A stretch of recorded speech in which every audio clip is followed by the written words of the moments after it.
नमस्कार दोस्तों। आप जानते हैं कि परमेश्वर ही है जो हमारी हर एक सांसारिक और भौतिक आवश्यकताओं को पूरा करता है, चाहे हम उन्हें आसानी से या कठिनाई से प्राप्त करते हैं, फिर भी वही हमारे लिए प्रबंध करता है। मित्रों, इस समय आप सत्यवचन कार्यक्रम देख रहे हैं और मैं आप सबका इस कार्यक्रम में हृदय से स्वागत करता हूं। हम इस कार्यक्रम में परमेश्वर की बातों को सीख रहे हैं कि वह कैसे अपने पीछे चलने वालों के साथ व्यवहार करते हैं। हम इस जगत के बनाने वाले परमेश्वर के बारे में चर्चा कर रहे हैं, जिसने आपको और मुझको बनाया है। इस ब्रह्मांड में जो कुछ है उसी ने रचा और बनाया है, और सबसे उत्तम बात यह है कि उसने सब कुछ मनुष्य के लिए, आपके और मेरे लिए बनाया है। मनुष्य उन सब चीजों को जो उसके लाभ के लिए है उपयोग कर सकता है। जब कोई मित्र या रिश्तेदार हमें कोई उपहार देता है तो हम उसके प्रति कृतज्ञ होते हैं और हमारा मन उसके प्रति धन्यवादित होता है। हम उसे अपना समझकर याद करते हैं और अंदर ही अंदर आनंदित होते हैं और अवसर ढूंढते हैं कि हम भी उसको जो कुछ पसंद हो उसे उपहार में दें, और इस प्रकार हमारा परस्पर संबंध बना रहता है। प्रश्न उठता है कि हम अपने परमेश्वर को, जिसने हमें सब कुछ दिया है, क्या हम उसे पहचानते हैं? क्या आप जानते हैं कि वह हमसे या आपसे क्या चाहता है?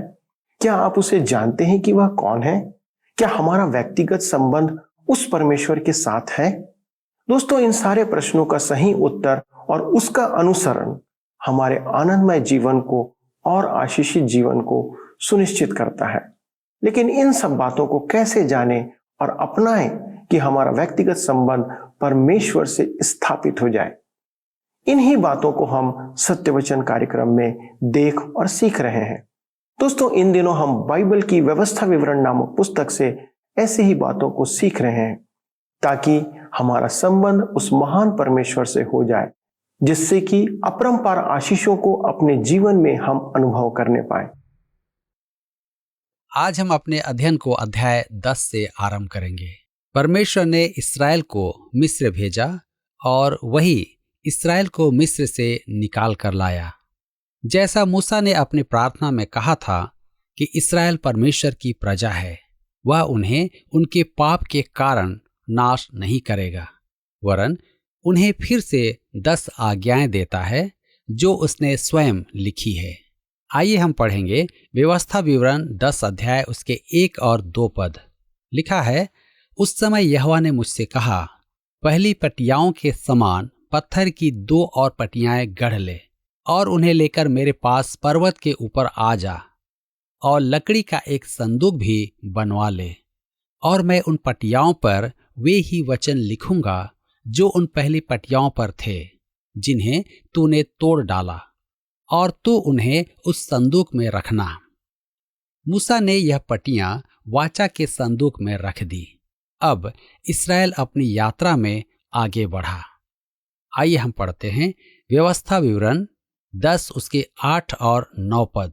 लिखा है, उस समय यहोवा ने लेवी गोत्र को इसलिए अलग किया कि वे यहोवा की वाचा का संदूक उठाया करें और यहोवा के सम्मुख खड़े होकर उसकी सेवा टहल किया करें और उसके नाम से आशीर्वाद दिया करें, जिस प्रकार की आज के दिन तक होता आ रहा है। इस कारण लेवियों को अपने भाइयों के साथ कोई निज अंश का भाग नहीं मिला। यहोवा ही उनका निज भाग है, जैसे कि तेरे परमेश्वर यहोवा ने उनसे कहा था। इन पदों में हमारे लिए महान आत्मिक शिक्षा विहित है। लेवी वंश याजकीय गोत्र था, उसी प्रकार कलीसिया याजकों का राज्य है, अर्थात मसीह यीशु में विश्वास रखने वाला प्रत्येक जन एक याजक है। मैं रोमन कैथोलिक फादर तो नहीं, परंतु याजक अवश्य हूं, जैसा कि मसीह का प्रत्येक विश्वासी है। नए नियम के याजक को आराधना, मध्यस्थता की प्रार्थना और सेवा में स्वयं को परमेश्वर के निमित्त समर्पित करना है। रोमियो की पत्री 12 अध्याय उसके 1 और 2 और पहला कुरिन्थियों की पत्री 12 अध्याय के अनुसार कलीसिया में वरदानों का प्रयोग करना है। यहाँ ध्यान दीजिए कि लेवियों को सांसारिक उत्तराधिकार नहीं मिला था। उनका उत्तराधिकार परमेश्वर स्वयं था। परमेश्वर ने अन्य सब गोत्रों को भूभाग दिया था जो सांसारिक और नाशवान आशीष थी, परंतु लेवी वंश को ऐसी कोई प्रतिज्ञा नहीं दी गई थी।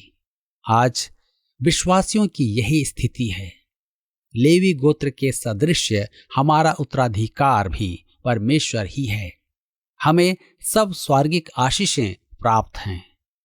व्यवस्था विवरण 10 अध्याय के 12 पद में लिखा है, अब हे इस्राएल, तेरा परमेश्वर यहोवा तुझसे इसके सिवाय और क्या चाहता है कि तू अपने परमेश्वर यहोवा का भय माने और उसके सारे मार्गों पर चले, उससे प्रेम रखे और अपने पूरे मन और अपने सारे प्राण से उसकी सेवा करे। यहाँ इसे सुसमाचार मानने की भूल आप न करें। हमें परमेश्वर का धन्यवाद करना है, क्योंकि यदि इसी पर यह निर्भर है तो आप और मैं अधिक आशीषों के वारिस नहीं हैं। व्यवस्था विवरण 10 के 13 में आगे पढ़ते हैं, और यहोवा की जो जो आज्ञा और विधि मैं आज तुझे सुनाता हूँ उनको ग्रहण करे, जिससे तेरा भला हो। यदि इस्राएल आज्ञाओं को मानता तो आशीष पाता। उन्होंने आज्ञाएं नहीं मानी और दंड पाया। परमेश्वर ने 1500 वर्षों से इस्राएल के माध्यम से संसार को और आपको और मुझे यही दिखाया है कि व्यवस्था पालन से हमारा उद्धार संभव नहीं है। वे अनुकूल परिस्थितियों में व्यवस्था प्रभावित भूमि में वास करते हुए व्यवस्था पालन में सफल नहीं हुए। जब वे असफल रहे तो आप और मैं कैसे सफल होंगे। परमेश्वर का धन्यवाद हो कि वह हमें अनुग्रह के द्वारा मोक्ष प्रदान करता है, और सत्य तो यह है कि अनुग्रह सदा की उसकी रीति रही है। पुराने नियम में भी परमेश्वर ने इस्राएल को व्यवस्था के आधार पर क्षमादान नहीं दिया। उसकी दया और उसके अनुग्रह के द्वारा ही उन्हें परमेश्वर का क्षमादान प्राप्त हुआ था, जो प्रभु यीशु के आगमन और उसकी मृत्यु द्वारा प्राप्त मोचन की बाट जोह रहा था। व्यवस्था विवरण 10 के 18 पद में आगे पढ़ते हैं, वह अनाथों और विधवा का न्याय चुकाता और परदेशियों से ऐसा प्रेम करता है कि उन्हें भोजन और वस्त्र देता है। परमेश्वर परदेशियों से प्रेम करता है और वह इस्राएल को भी स्मरण कराता है कि वे मिस्र देश में परदेशी थे। व्यवस्था विवरण 10 अध्याय उसके 19 और 20 पद में लिखा हुआ है, इसलिए तुम भी परदेशियों से प्रेम भाव रखना, क्योंकि तुम भी मिस्र देश में परदेशी थे। अपने परमेश्वर यहोवा का भय मानना, उसी की सेवा करना और उसी से लिपटे रहना और उसी के नाम की शपथ खाना। प्रभु यीशु ने शैतान को निरुत्तर करने के लिए इस पद का संदर्भ दिया था।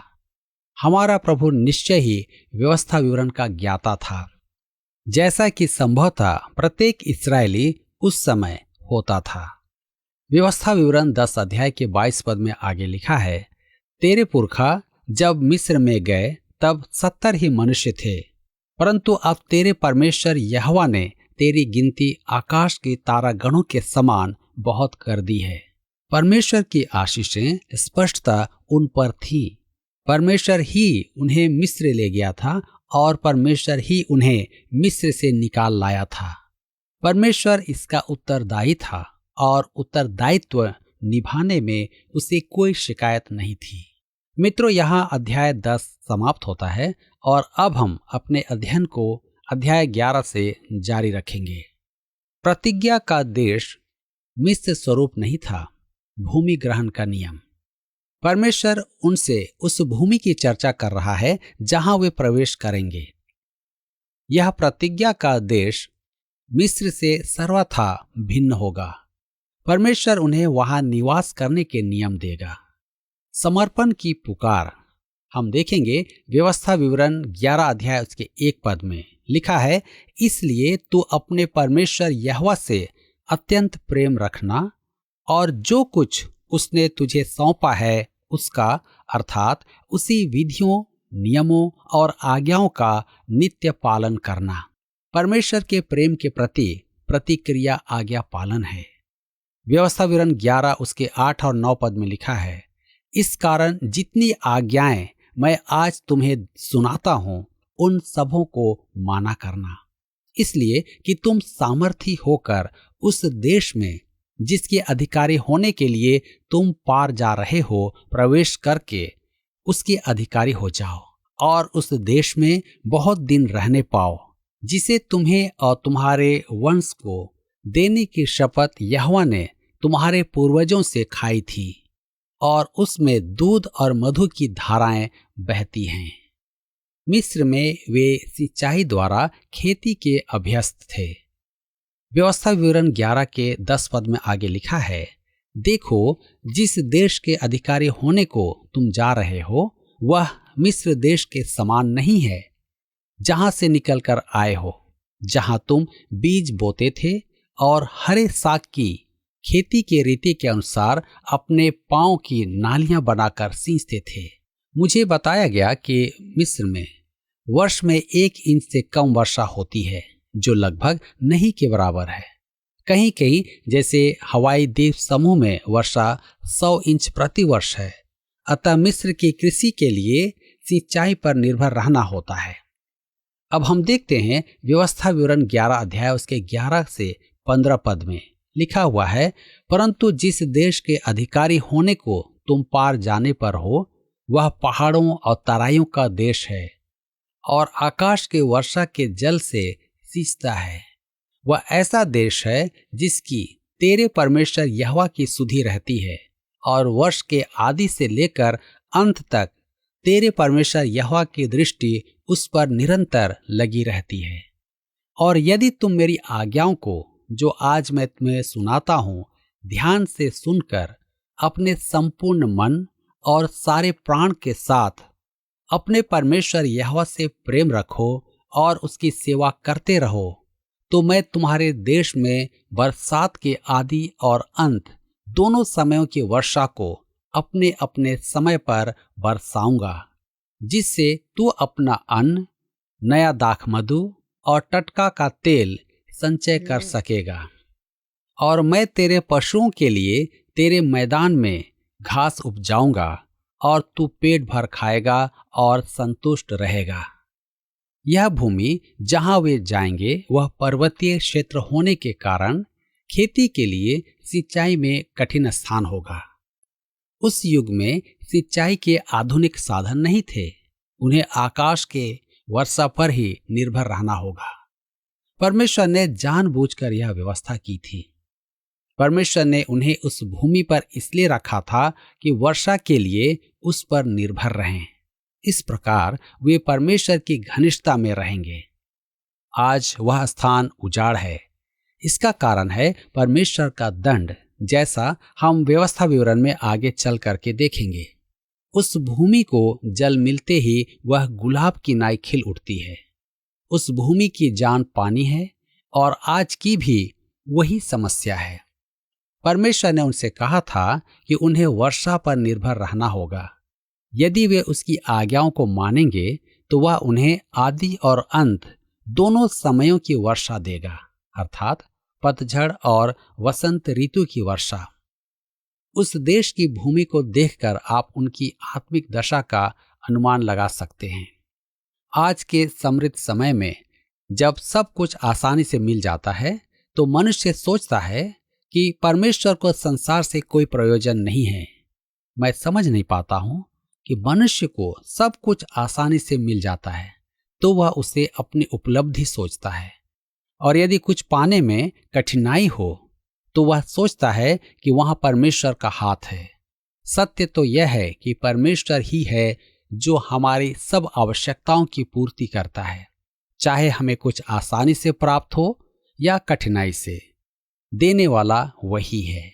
व्यवस्था विवरण 11 अध्याय के 16 से 21 पद में आगे हम पढ़ते हैं, इसलिए अपने विषय में सावधान रहो, ऐसा ना हो कि तुम्हारे मन धोखा खाएं और तुम बहकर दूसरे देवताओं की पूजा करने लगो और उनको दंडवत करने लगो, और यहोवा का कोप तुम पर भड़के और वह आकाश की वर्षा बंद कर दे और भूमि अपनी उपज न दे, और तुम उस उत्तम देश में से जो यहोवा तुम्हें देता है शीघ्र नष्ट हो जाओ।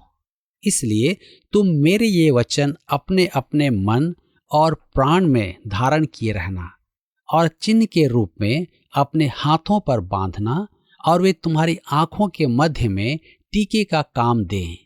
और तुम घर में बैठे, मार्ग पर चलते, लेटते उठते इनकी चर्चा करके अपने बच्चों को सिखाया करना, और इन्हें अपने अपने घर के चौखट के बाजुओं और अपने फाटकों के ऊपर लिखना, इसलिए कि जिस देश के विषय यहोवा ने तेरे पूर्वजों से शपथ खाकर कहा था कि मैं उसे तुम्हें दूंगा, उसमें तुम्हारे और तुम्हारे बच्चे दीर्घायु हों, और जब तक पृथ्वी के ऊपर का आकाश बना रहे तब तक वे भी बने रहें। व्यवस्था विवरण 11 उसके 22 में आगे हम पढ़ते हैं, इसलिए यदि तुम इन सब आज्ञाओं के मानने में जो मैं तुम्हें सुनाता हूँ पूरी चौकसी करके अपने परमेश्वर यहोवा से प्रेम रखो और उसके सब मार्गों पर चलो और उससे लिपटे रहो। यहाँ भूमि पर अधिकार करने के महान सिद्धांत दिए गए हैं। व्यवस्था विवरण 11 उसके 23 से 25 में आगे लिखा है, तो यहोवा उन सब जातियों को तुम्हारे आगे से निकाल डालेगा और तुम अपने से बड़ी और सामर्थी जातियों के अधिकारी हो जाओगे।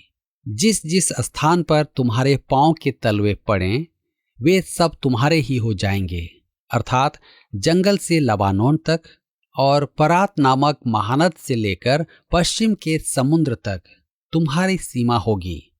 तुम्हारे सामने कोई भी खड़ा न रह सकेगा, क्योंकि जितनी भूमि पर तुम्हारे पांव पड़ेंगे उस सब पर रहने वालों के मन में तुम्हारा परमेश्वर यहोवा अपने वचन के अनुसार तुम्हारे कारण उनमें डर और थरथराहट उत्पन्न कर देगा। यहाँ आपको स्पष्ट समझ में आएगा कि भूमि भी परमेश्वर का वरदान है। परमेश्वर ने उन्हें ऐसा विशाल भूभाग दिया जैसा उन्होंने कभी नहीं पाया था। जंगल जहां से वे चलकर आए थे लबानोन तक, और फरात नदी से लेकर दक्षिण के समुद्र तक, यह लगभग 3 लाख वर्ग मील का क्षेत्र है। परंतु उन्होंने 30,000 वर्ग मील से अधिक क्षेत्र पर कभी अधिकार नहीं किया। दाऊद और सुलेमान के युग में जब राष्ट्र अपनी चरम सीमा पर था तब भी उनका क्षेत्रफल इतना नहीं था। जिस जिस स्थान पर तुम्हारे पांव के तलवे पड़े वे सब तुम्हारे ही हो जाएंगे। परमेश्वर ने तो उन्हें वह संपूर्ण भूभाग दे दिया था, परंतु वे ही उस पर अधिकार करने से चूक गए थे और उसका आनंद न ले पाए। परमेश्वर ने यहोशू से भी यही कहा था कि संपूर्ण क्षेत्र उनके सामने है और वह पूरा का पूरा इस्राएल के लिए है, परंतु परमेश्वर ने कहा था कि उन्हें उस पर चलना होगा, उन्हें उस पर अधिकार करना था। आज विश्वासियों में ऐसा अंतर क्यों है? कुछ विश्वासी एक ओर बैठे हैं और आत्मिक गरीबी रेखा पर हैं, जबकि अन्य विश्वासी आत्मिक समृद्धि के वारिस हैं। परमेश्वर स्पष्ट कहता है कि उसने सब विश्वासियों को स्वर्गीय आशीषों से माला माल किया हुआ है। कुछ विश्वासी उन आशीषों को अपना लेते हैं और कुछ नहीं अपनाते हैं। कुछ विश्वासी उनका आनंद लेते हैं और कुछ नहीं ले पाते हैं। यह केवल हमें प्राप्त आशीषों को ग्रहण करने की बात है।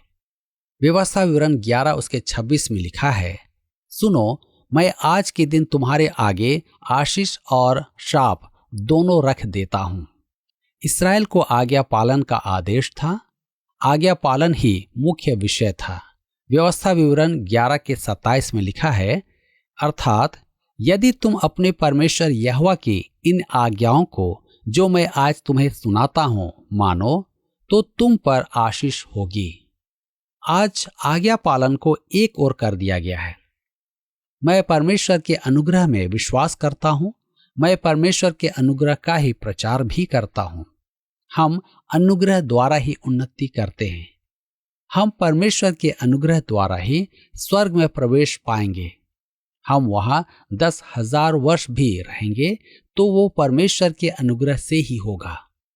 परंतु मेरे मित्रों, यदि आप परमेश्वर की आज्ञाओं को अनदेखा करेंगे तो आप आज बड़ी बड़ी आत्मिक आशीषों से वंचित रह जाएंगे। यीशु ने कहा, तुम मुझसे प्रेम करते हो तो मेरी आज्ञाओं को मानोगे। आज्ञाकारिता परमेश्वर के साथ व्यक्तिगत, अद्भुत, महिमामय संबंध बनाती है। इसका विपरीत भी अति सत्य है। अवज्ञा श्राप लाती है।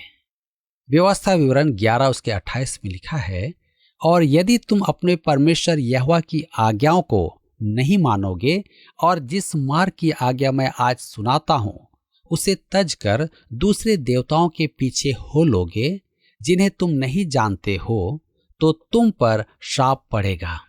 आपने ध्यान दिया होगा कि परमेश्वर बार बार जिस महत्वपूर्ण विषय पर इस्राएल से आग्रह कर रहा है वह है मूर्ति पूजा, अर्थात वे परमेश्वर से दूर न हो जाएं। यहाँ पर हम अध्याय 11 को समाप्त करते हैं और हम अपने अध्ययन में आगे बढ़ते हुए अध्याय 12 में जाएंगे। हम देखेंगे उस देश में इस्राएल के पास एक ही आराधना स्थल होगा। इस्राएल के इतिहास में आगे चलकर परमेश्वर ने यरूशलेम को चुना कि वहां मंदिर बनवाए। इस्राएल को परमेश्वर की आराधना के लिए वहां जाना होगा। परमेश्वर ने आराधना के अलग अलग स्थान क्यों नहीं बनाने दिए? मेरे विचार में इसका कारण स्पष्ट है। उस देश में मूर्ति पूजा प्रचलित थी, जिनको ध्वंस करने की आज्ञा परमेश्वर ने उन्हें दी थी। अब क्योंकि उन्होंने उनकी वेदियां नहीं गिराई थी, इसलिए उन्हें आज्ञा दी गई थी कि एक स्थान पर एकत्र होकर आराधना करें। इस प्रकार उनकी आराधना में एकता थी और वे राष्ट्र स्वरूप में संगठित भी हुए। जब वे पर्व के लिए यरूशलेम जाते थे तब वे सब एकजुट होते थे। आज हमें परमेश्वर की आराधना के लिए केंद्रीय स्थान पर एकत्र होने की आवश्यकता नहीं है। प्रभु यीशु ने इसका कारण स्पष्ट किया है। यूहन्ना रचित सुसमाचार 4 अध्याय उसके 21 से 24 पद में यीशु ने उससे कहा, हे नारी, मेरी बात का विश्वास कर कि वह समय आता है कि तुम न तो इस पहाड़ पर पिता की आराधना करोगे, न यरूशलेम में। तुम जिसे नहीं जानते उसकी आराधना करते हो, और हम जिसे जानते हैं उसकी आराधना करते हैं, क्योंकि उद्धार यहूदियों में से है। परंतु वह समय आता है, वरन अब भी है, जिसमें सच्चे भक्त पिता की आराधना आत्मा और सच्चाई से करेंगे, क्योंकि पिता अपने लिए ऐसे ही आराधकों को ढूंढता है। परमेश्वर आत्मा है और अवश्य है कि उसकी आराधना करने वाले आत्मा और सच्चाई से आराधना करें। आज विश्वासी एक केंद्र स्थल में आराधना के लिए एकत्र नहीं होते हैं।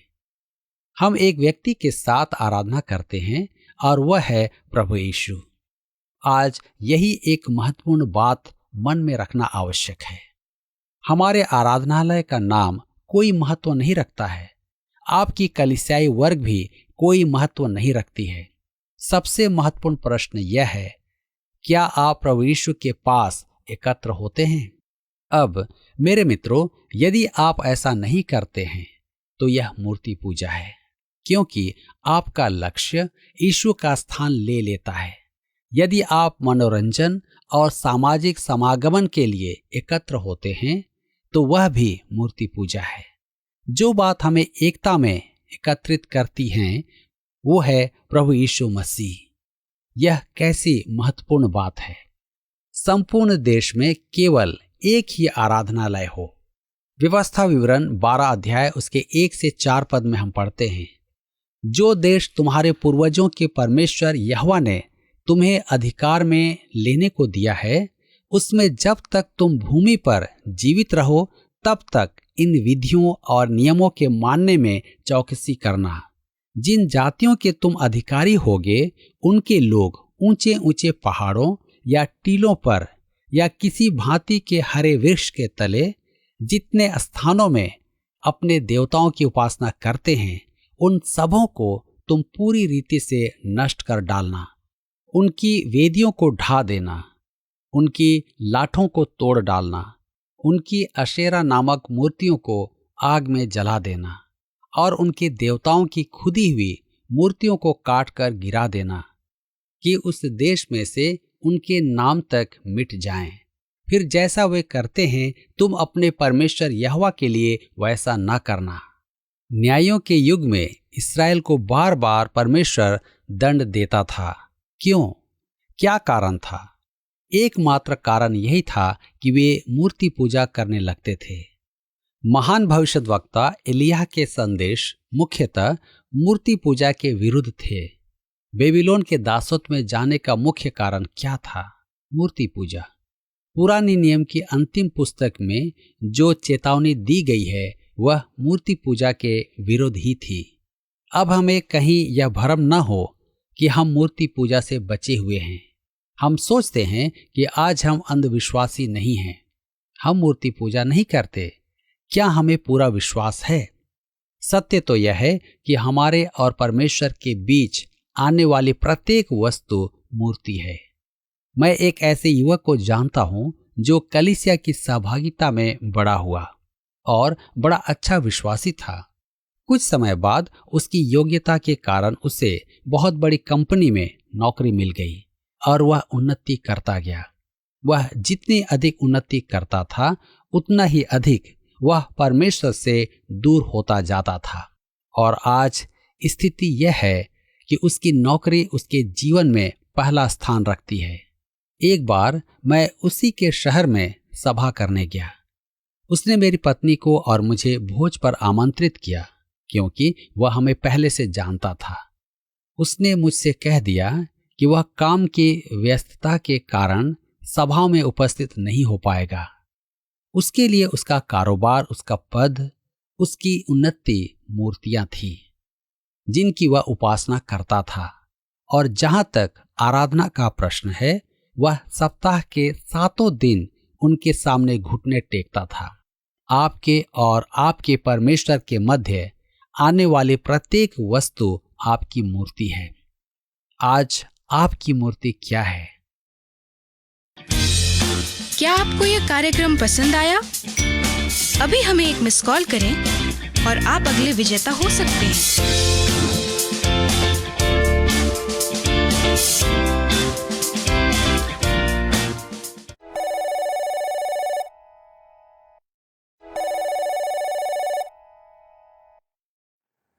मित्रों, हमने देखा कि परमेश्वर कैसे इस्राएली जाति के साथ एक विशेष संबंध स्थापित करते हैं।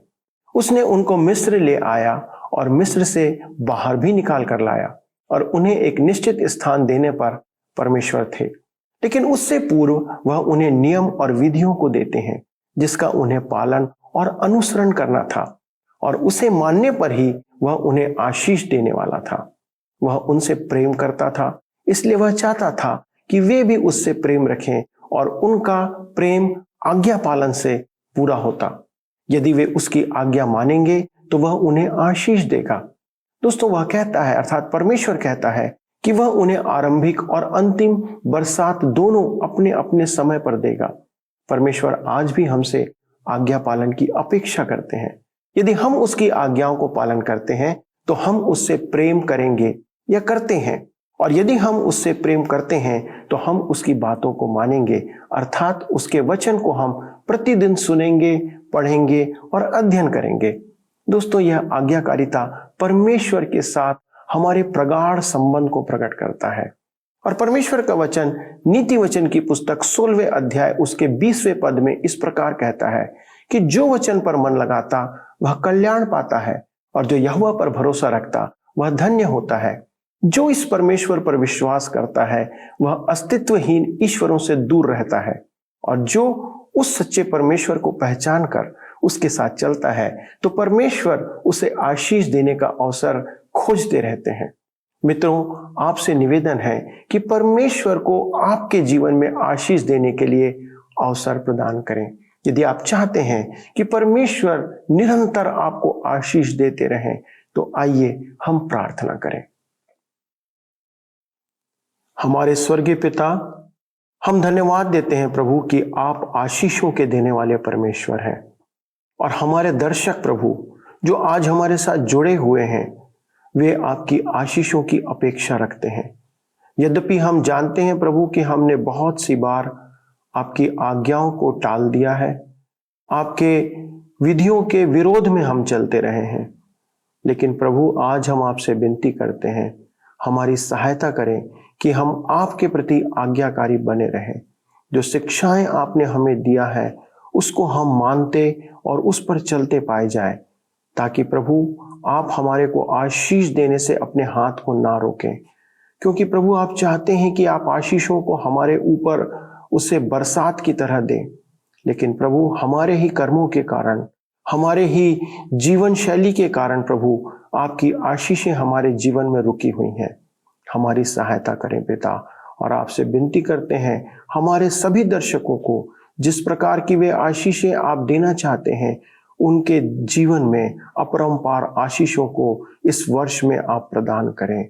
आदर और महिमा आपको देते हुए इस प्रार्थना को प्रभु यीशु क्रिस्ट के नाम से आपके चरणों पर समर्पित करते हैं। आमीन। प्रियो, आपकी उपस्थिति के लिए एक बार फिर से धन्यवाद। यदि आप अपनी आशीषों की बातों को हमारे साथ साझा करना चाहते हैं, अपनी गवाहियों को हमारे साथ साझा करना चाहते हैं, तो कृपया हमें फोन और SMS के द्वारा से सूचित करें। अगले प्रसारण में फिर से आपसे मुलाकात होगी। तब तक परमेश्वर की आशीषों को गिनते और लोगों के साथ बांटते रहें। धन्यवाद।